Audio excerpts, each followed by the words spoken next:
listening to the Straight to Video podcast with Rob Lane. What's up, and welcome to a brand new Straight to Video podcast. Hope you're doing great. Now, with so much music out there these days, it's so hard to drop on something new that really blows you away. At least it is for me. You either go back to the classics you love, or it's tough to sift through any new releases without having the temptation to skip before things have the chance to grab all of you. Today's guest, though, I have to say, may have released the rock and roll record of the year, as it's been on constant rotation through my speakers since hearing it, and it grabbed me immediately. Tuk Smith, formerly of the awesome band Biters, is back with his new album, Ballad of a Misspent Youth, under the name of Tuk Smith and the Restless Hearts, and damn, it's good. For those of us who miss Butch Walker cranking the guitars and dropping the massive hooks, then this is the record for you. Now, I'm struggling to pick a favourite from the songs, as each one is awesome, but let me know which tunes you're enjoying, as I know if you like a lot of the bands we cover on this podcast, you're gonna adore these songs. Tuk was a lot of fun to chat to. We talk about his previous visits to the UK with Biters, growing up in Georgia and his introductions to punk rock, his journey to making this record despite endless setbacks and record label changes, and a lot more. After our chat, make sure to visit Tuk Smith and the RestlessHearts.com to pick up the new album and connect with Tuk and the band. Once again, this episode of the show is proudly presented to you in association with Affinity Photo, an incredible piece of photo editing software which I've been using for the past couple of years. It's regularly used to create the podcast's episode artwork you see each week, and Affinity is an amazing and extremely affordable alternative to other programs on the market. Now is a great time to get on board with Affinity Photo and also Affinity Designer and Publisher, as they've just announced a brand new version 2 platform with some great price discounts. So please check them out and show some support at affinity.serif.com. Alright, I'm excited for you to learn more about Tuk Smith and his music, so please enjoy my straight to video chat with singer-songwriter Tuk Smith.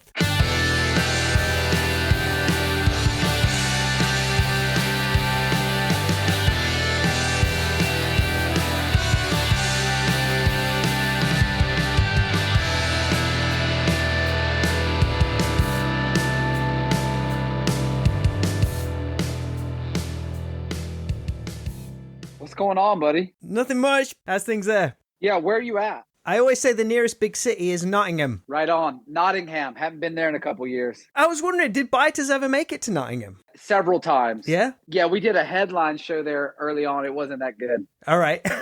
Yeah, turnout-wise, you know. And I think we did Nottingham on a couple like package tours or whatever, but you know, it all blurs together. I don't fucking remember, man. Right, it looks great there. Is that your home studio? Yeah, it is. Yeah, that's where I spend the majority of my time. Nice one. Apologies, I'm looking very blue. I think you look cool. You look like an alien's about to get your ass. It's coming down. Yeah.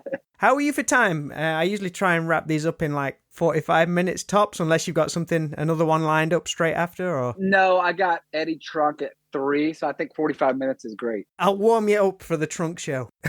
Yeah, you're going to wear my ass out for the trunk show. I'm going to be like, Eddie, I hate to tell you, but my whole shit is backing tracks and fake beats.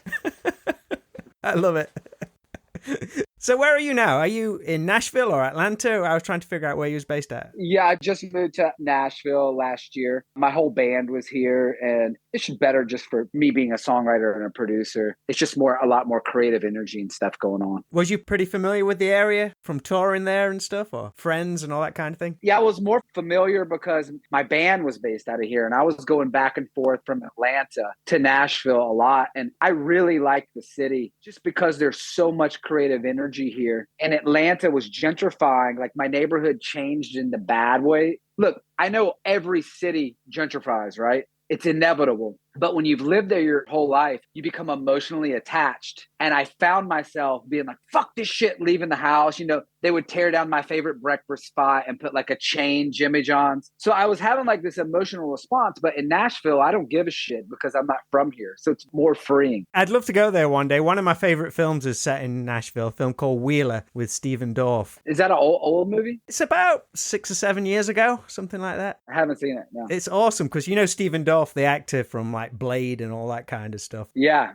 His dad is like his dad and his brother is like super famous country music songwriters. So he wanted to make a film all about Nashville, but he wanted to do it in like a documentary kind of style and infiltrate Nashville, but he realized if he went in as Stephen Dorff, everyone would recognize him. So he puts on all like this subtle prosthetic stuff and goes in as this new country songwriter, and nobody knew. Really? Yeah, it's awesome. I think somebody like a week ago from the UK mentioned that same documentary. So now it's been recommended twice. I'm going to watch it. It's one of my favorite, and he writes all the songs for it, and it's fantastic. Really? Yeah. Okay, I'm definitely going to check it out. Yeah, Wheeler. Get it on the list. Wheeler. Yeah. Cool. First up, man, congrats on an incredible new release, Ballad of a Misspent Youth. Top to bottom rock and roll record. When I hit play straight away, I was like, yes. Must feel good to have a new collection of songs out there after the past couple of years and everything that's gone down. Yeah, man. Thank you. Just getting the record out was a victory, and I gladly celebrate. And I don't know if it should have been this hard, but anyways, it's out now, and the response has been overwhelmingly positive because I worked really hard on it, and everybody loves the fucking record. So I'm like, yes, because it was so much work and you're scared, people might not like it. So yeah, dude, I'm pretty happy. It's been a great week. It's a nice change of pace. Yeah, and my favorite so far, the title track's great, but Say Goodbye is a favorite. It's so cool, just 8 songs, 0 filler. A vinyl's got to be on the way, right? Side A, 4 songs. Side B, 4 songs. Yes. Did you get a vinyl? Is it on vinyl? Yeah. Oh, wow. I didn't realize that. The positives were all what I said. Here's the negatives. I've got many messages from belligerent people in the UK sending me messages, and I'm going to do a horrible accent like, I would buy your record, mate, but it's $70 to post it. Fuck that shit. And they're like bitching at me. And I'm like, dude, I can't help import taxes. Mate, postage is killing everybody in the UK right now. Yeah. And I got the record shipped from Europe to here, and it was unbelievable. So I know how it feels. Was the track listing thought of in that way as A and B side? Because you got Shadow on the Street as track 5, a great side B opener. Yes, I did. Now, let me tell you a quick story about the vinyl. The vinyl is 6 songs. Okay. The reason why the vinyl is 6 songs is it's a long story how I got there. But originally, besides Ain't for the Faint, Everybody Loves You When You're Dead, besides those songs, I recorded just those other 6 to do a self-release. And I just pressed the vinyl myself. As the vinyl was being turned into the pressing plant, I started negotiating this deal with my current label. And they said, it's going to happen. It's going to happen. So on faith, I just made my own logo of their record label and put it on there. And it has 6 songs. And once I got the deal and we got everything going, they said, let's go back in and do 2 more songs and make it like an old school, like Alice Cooper style 8-song record. So digital 8, vinyl is 6, which is cool because it'll be a collector's item. I'll never press that again. But yeah, that's how it became like a short and sweet record. Yeah, like I love that. I say like the old school Alice Cooper vibe, just a short album like they did in the late 70s, early 80s. Van Halen did that for a while too. Probably take out the solos, and all their albums were like 8 songs.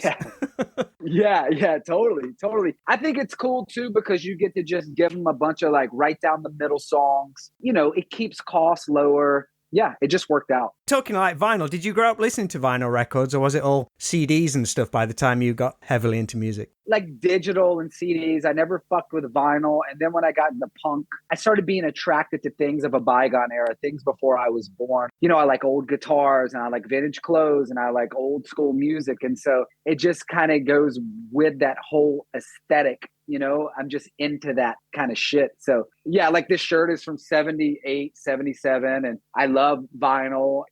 It's just cool, man, to have. It's like the last artifacts of that era. Where was your local record shop? Did you find, once you started getting heavily into that, was there a go-to place? Not really, but I will say this. The best record shopping I have ever done in my life consistently has been when I've been on tour in Europe, in the UK with Biters. It's fucking phenomenal. If you go to like Holland or Belgium or Denmark or something, like I bought a whole rack of like sweet 7-inches for like, 10 pounds. Nobody wants it. Yeah. Nobody gives a shit. So over here, that stuff will be gone as soon as it's on the racks. Yeah, I love record shopping in Europe and the UK. Yeah, just dive in. All right, you'll see me in 2 hours time, 3 hours time, just going through all the stuff. Yeah, I like to get jacked as fuck on coffee till I'm like cocaine level and just dig, just like a crackhead. So it was something that kind of kept me sane on those tours. I could pop into like the record shops, and I definitely got some super cool stuff over there. Yeah. Do you have any what they call like grail items, which you're still on the lookout for? Yeah, tons. Yes, of course. Yeah, but they're so fucking expensive. You know, records are a luxury item in this economy. You're just hoping for that day when you're in like a second-hand record shop and you're flicking them and you find that one and expecting that hand to come from behind you and grab it before you get it out. Yeah, it's the best feeling. It's so weird because you can find all this shit online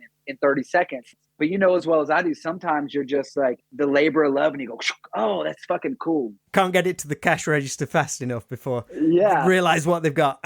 Yeah, the little bit of joy left.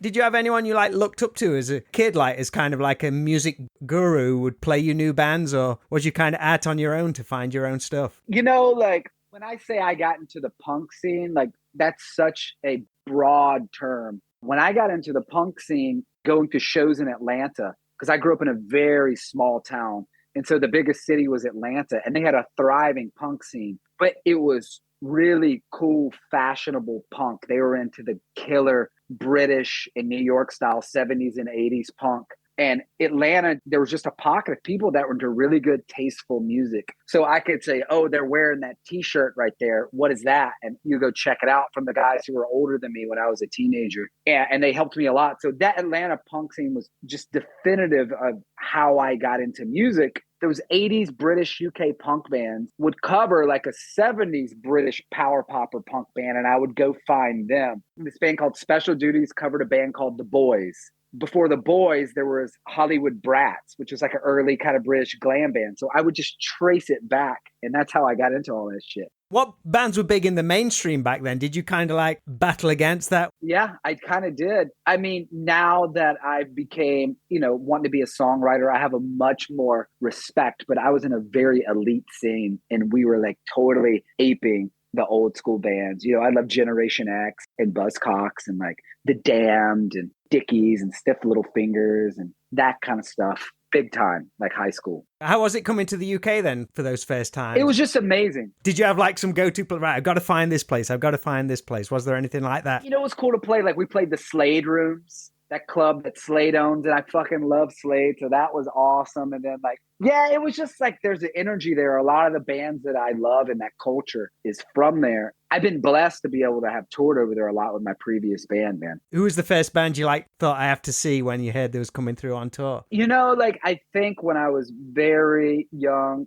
like a big band like Rancid or some shit, that was like awesome. I would go see these festivals called Beer Olympics, and it was very like street punk and oi. It was so weird. Atlanta had this huge British working class influence. It was so fucking weird. And I don't know. I mean, Atlanta was a very working class town, but they just were obsessed with Britain. Yeah. It's fucking crazy, dude. I don't know. Everybody's wearing creepers and it was all that kind of British fashion in Atlanta. So fucking weird. Was there anything in particular that made you want to be in a band yourself? Was it going to those gigs and I want to give that a shot, or hearing an album or anything like that? Do you remember the thing that, right, I want to try that out? Living in the moment, you don't know why you're attracted to something, but a lot of things make sense in retrospect. So when I think now I wanted to play music is I was such an outsider where I grew up, and I had a fucked up childhood.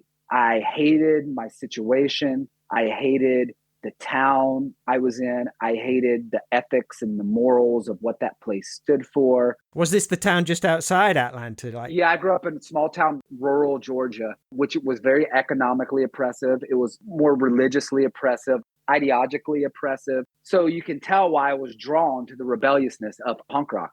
Anti-establishment, anti-religion, anti-government. It was the opposite. So it was my total fuck you. And then to dress as outlandish as possible in such a normal conservative place. Yes, you got into a lot of fist fights and you got called homophobic slurs all the time.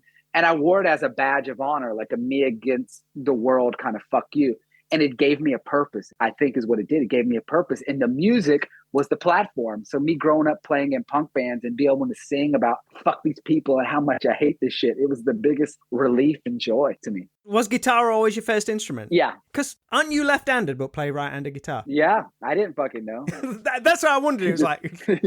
Yeah, you just pick it up, man. My stepmom gave me this when I was in 7th grade, like this Sex Pistols live. When the Sex Pistols got back together in the 90s? Yeah. For some reason, she just got me some CD in 7th grade, and it was that Sex Pistols Live. And that was a big, big influence on me. And she was into the Ramones, my stepmom. Did you grow up with your stepmom, or is she someone who came along later on? I flip-flop from household to parent to divorced parent to grandma to, whatever it was.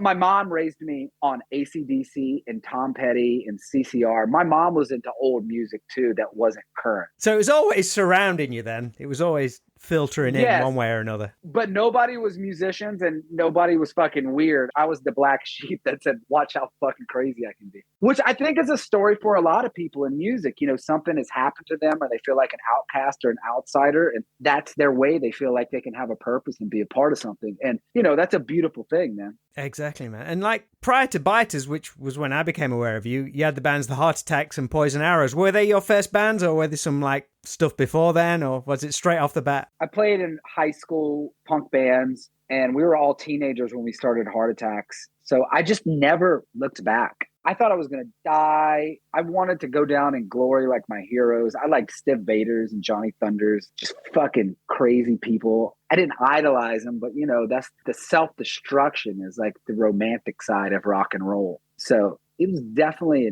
spiritually negative, that area. It was beautiful, but man, it was fucked up. That's rock and roll. After Biters ended, you were shopping new songs, but no labels were signing guitar bands. I guess you've always been on that uphill battle to get your music out there, but it must just make the success all the more rewarding. Yeah, man. If I could wake up one day and want to be into what is popular and current, I wish I could. I just don't like it, and I can't force myself to pander. And I think it's that kind of punk rock mentality, that DIY thing. If somebody is doing something, I want to do the opposite. So to me, I wanted to put out a rock and roll record, and I wanted guitar solos and giant choruses and fucking vocal harmonies. And there's only a handful of bands doing it. So yes, it's awesome that the record came out and that people are digging it. I mean, how was it for you and your approach to this new collection of songs? Because you've had like a really bumpy few years with record labels, a full album. Was it Looking for Love, Ready for War, recorded with Rob Cavello? Yeah. You had the song Same Old You on there, which was wrote with Butch Walker. Like these huge names, but that album ends up getting shelved. Was that tough for you to effectively start again, or did like the strength of the new songs you were writing just fuel that passion to keep going? I mean, that's a good question. Some of the mistakes and things that has happened, I have to take credit for.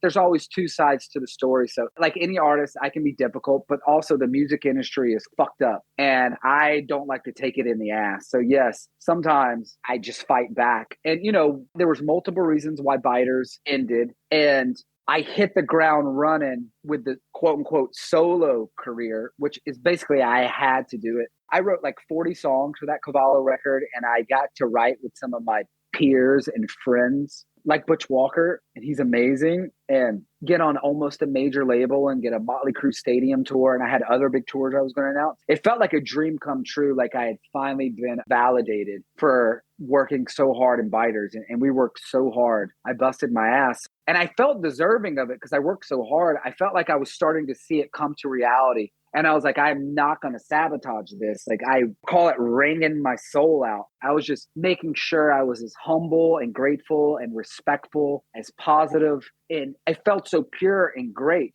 And so, yes, I was so happy, man, and so grateful. And then, bam, that COVID. I mean, within a couple months, I lost everything. And then the emotional roller coaster of that 2 years, emotionally being in the house and watching everything you worked through fall apart. And you got nobody to blame. You can't blame a shutdown. I didn't sabotage it. It was a horrible, horrible situation. And I wanted to give up and not play music anymore. It's probably one of the lowest points in my life. And what kept me sane during the lockdowns is I fortunately had time to just sit down at the piano every morning and just write. And it was the escape. Writing was the escape. I spoke to a lot of people during lockdown, and they said their creativity just went to zero. But I guess you was the opposite. That was your release from it. Yeah, it was the opposite. When I was in it, I didn't realize it. Now looking back on, I wrote a whole nother record's worth of songs other than my album. And I didn't know which one to pick. I think they're all great material personally, but I think I was so emotionally distraught. And I feel like I'm most inspired, unfortunately, when something is fucked up. And right before the pandemic, I lost my uncle, unnatural circumstances, and I lost my best friend to a suicide. And it was fucking rough, dude. And then the pandemic. So I was like destroyed emotionally. And I used that to just write songs. And then at nighttime, I would stay up all night demoing them in my studio. And I think that once I left the Better Noise label during the pandemic, because they would not release my music unless I was on tour. Their label protocol was, we don't put records out on our label unless you're doing shed or stadium size tours. So I was on the Motley Crue tour and it got canceled again for the second year. 2 years in a row, I was sitting there, really. And at that point, we didn't know if tours were going to come back for the third summer. Nobody knew, right? The tensions were happening, and I ended up just getting off that label, and they kept the Cavallo record. And once again, we shopped the fully done Cavallo record to about 30, 40-year labels, and it was all turned down. And then I decided during that time period, we were still in lockdown, I was just writing. So then we started shopping my demos to labels. 30 or 4 labels turned my demos down for this record. And at some point, I was like, what the fuck? Because it's expensive to put a record out yourself. You need a little bit of help and infrastructure, man. It's a lot. And so I'm not looking for some major label deal with a bunch of money. I just want a team to kind of help me facilitate. It's not about that. And I was like, I couldn't get anybody to fucking help. And I just told my manager, I called him. I said, dude, I'm just going to go in here with my buddy, Dan Dixon. We've been friends for years and he's produced some Biters records. And I said, I'm just going to record these 6 songs and release them myself, maybe call it a day and go work in a fucking warehouse at night and just fucking be a curmudgeon. I mean, I was so distraught. So it was almost a swan song sort of thing. It was getting to that point. It was, because look, dude, it was like punch after punch after punch. And I think I'm pretty resilient, man. But at some point I was like, what the fuck am I doing here? But I was like, if it's the last thing I do, I have to get a record out. Like I've came this far, I've got to release something. So the emotions going in and the intentions to making this record were completely pure. And I talk about there was no committee, there was no label, no A&R, nothing. I just wrote the kind of songs that I wanted and recorded them the way I wanted to, which is cool, right? How is it for a songwriter, though? You've written and recorded these songs which have come from almost like a negative period. How is it for you to listen back to them? I try to separate the songs come off as negative. I was using experiences as an escape, right? Right. When I was writing. And my way of dealing with it, you're stuck in the fucking house. You can't write about what's going on in real time. I mean, because the songs definitely don't come across as negative. It's one of the most upbeat rock and roll records I've heard for a while. Yeah. I mean, there's definitely dark undertones lyrically, but Ballad of a Misspent Youth was about growing up with my friends and the people I knew. I was using my memories and things like that to tell stories, and which is a beautiful thing. It was like escaping. It was like reading a book on a desert island, writing these songs. The guys you're performing with now, were they put together for this new release, or have you all been together for a while now? So the Cavallo record that was shelved, I didn't have a band. That was studio musicians, but my guitar player, Ricky, I knew that I wanted him to be in the band. So he played on that record. And so after the Cavallo record, I put together the band and they all recorded on this album. Right. Which means a lot more to me because you have your dudes playing. So that was also a super cool thing. What's cool for me is your drummer is Nigel Dupree, son of Jesse Dupree of Jackal. That's awesome. Do you want to hear about that or no? I do, yeah. How familiar were you with Jackal from back in the day? They're Atlanta dudes, right? Yes. So I'm going to be full disclosure on this. And some of the shit might not be cool or whatever, but I'm just going to say it. I heard of Jackal, never listened to them, never gave a fuck. I thought they were like country metal or something. I don't fucking know. It was just never on my radar. I heard of Nigel's name being another band and shit, but I just assumed he was like not a dude I would get along with at all. Nigel Dupree, like I didn't fucking know. I stereotyped him without knowing him. That's the worst thing you can do. I've done that so many times with people. Yeah, just we ran into other circles. So we had a mutual friend named Cleve Willis, and he owns a hot yoga studio. And I write and produce with Cleve's band. And in return, Cleve would give me, I had a lot of anxiety and stress, and I used to party a lot. So he said, come do hot yoga. You'll like it. So I really got into the hot yoga for my anxiety. It was like helping with my writing, with my mood. It was like I would never have did it. But Cleve was like, come do it. So I'm in class. I don't know if you know about hot yoga, but it's 105 degrees and you're in your fucking underwear, right? It's really, really weird. And it's just very vulnerable. And Cleve goes, he opens the hot robe and he goes, hey, my buddy Nigel's here. We're about to go out to dinner. I want you to meet him. And Cleve knew I was looking for a band. I'm like, okay, let me go meet this fucking, I don't know, jock. And I open the door and I'm in my underwear. And there's this like young, handsome, good looking, charismatic dude. And I was like, you're Nigel? Not what I expected. Man, we hit it off right away. And he's like, I'm a drummer and I just left my band. And it was like, God gave me a gift. You know, if there is a God, the universe said, boom, here you go. And it was just such a weird by chance meeting. Man, we hit it off immediately. He's actually staying at my house now. He's in the other room. So did he like introduce you? Like, my dad plays shows with chainsaws. Okay, so then when I got exposed to the Jackal world, I could not fucking believe it, dude. This is a compliment. It's like WCW for rock. Yes.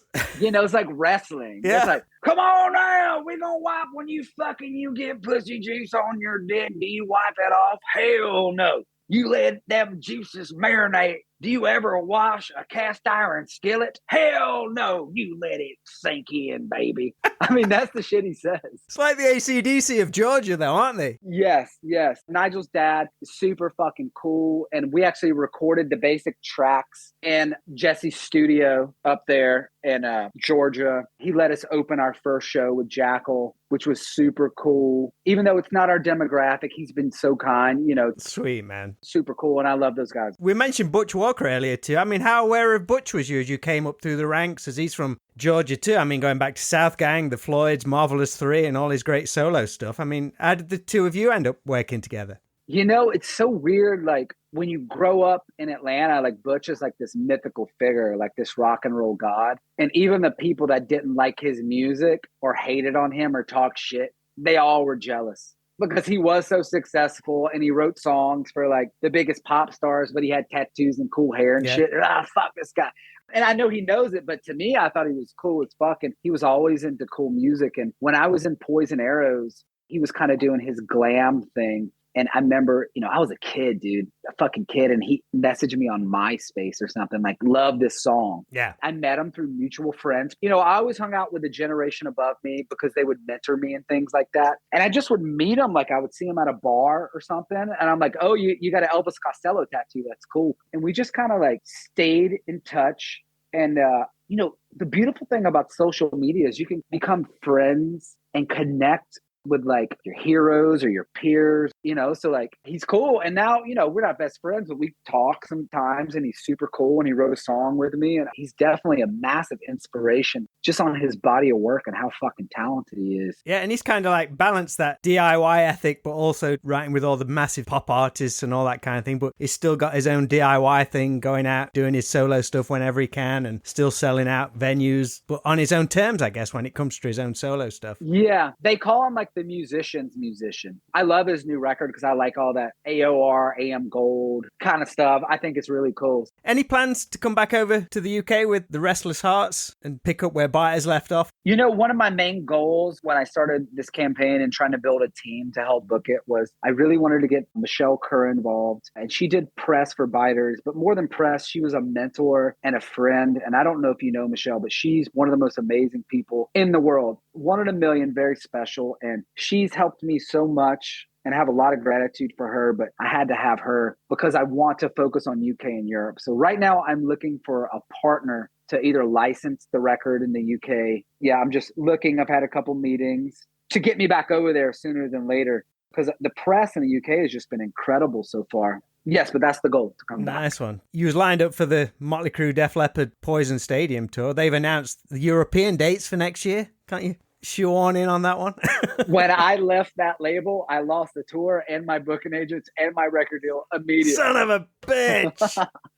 I wish you need to tweet like, hey, Nikki Sixx, give me a second chance. Oh, man. When you do make it back, though, is there anything you're going to look forward to in particular? Just connecting with like a lot of the people that I became friends with. Yeah. I don't call them fans. I call them friends. You know, I like doing shit. Like, let's say you come to a show and we have a coffee or a beer or whatever before or after the show and we hang out. I love those kind of connections. That's what it's all about. What I don't like is those vans you guys have with the seats that are straight up. They're different than American vans. They're fucking brutal, dude. But the last tour where we had this tour bus over there and the bathroom was fucked up? We had to piss in bottles the entire time. So you can't take a dump. You can't even take a piss on them anymore. We would park like outside of like, the O2 academies or whatever. And it'd be like 4 a.m. And I would just stick my dick out the door and just piss. There's like steam coming up like on the sidewalk. Like fucked up, dude. That's what you got to look forward to when you come back. Oh man, the extravagant lifestyle of a rock and roller. Yeah. Oh man. Well, Tuk, again, congratulations on a great album. I'm sure it's going to do great. The songs are awesome. Thanks, buddy. Thanks for connecting. Great to chat with you. Good luck on the Eddie Trunk show. Man, that was fast, right? That was fun. All right, dude. You take care. Enjoy the rest of your day. All right, buddy. Well, I appreciate you very much.